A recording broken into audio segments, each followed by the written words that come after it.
कराची में सियासी हलचल, पहले के हरीफ हलीफ बन गए। सियासत की खातिर दो बड़े मिल बैठे। कराची में रहनुमा PSP मुस्तफा कमाल और फारूक सत्तार की मुलाकात हुई, जिसमें कराची में ज़िमनी इलेक्शन और शहरी मामलात पर तबादले ख्याल किया गया।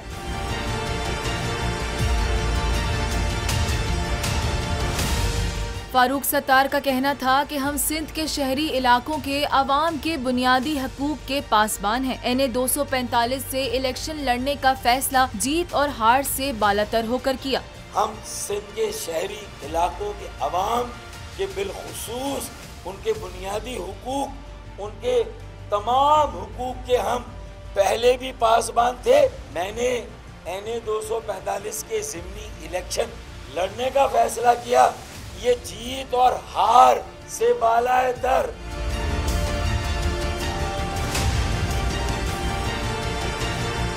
इस मौके पर मुस्तफा कमाल का कहना था कि फारूक भाई का इलेक्शन में खड़ा होना हैरान कुन था। वो तो MQM में जा रहे थे। फारूक भाई ने जो बात की है वो सेंट्रल कैबिनेट में रखेंगे। हमारे लिए बहुत सारी चीज़ें सरप्राइज है। मैं आपको बिल्कुल फ्रैंकली कहूँ, हमारे लिए फारूक भाई का इलेक्शन में खड़ा होना खुद, क्योंकि हमने कुछ दिनों पहले अभी ईद वाले दिन हमने देखा फारूक भाई ने हिमायत कर दी, तो हम ये समझ रहे थे फारूक भाई तो जो आप सब लोगों को भी पता है, फारूक भाई को भी पता है, उन्होंने भी बताया ही कि भाई तो जा रहे थे MQM में जा रहे थे। तो फारूक भाई की जो भी बात है वो हम अपनी जो हमारी सेंट्रल कैबिनेट है और नेशनल काउंसिल है, हमारा एक फोरम है, उस पर रखेंगे, उस पर बात करेंगे।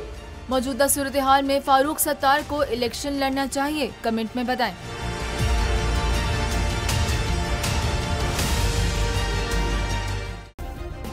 सब्सक्राइब करें और बेल दबाएं ताकि कोई खबर रह न जाए।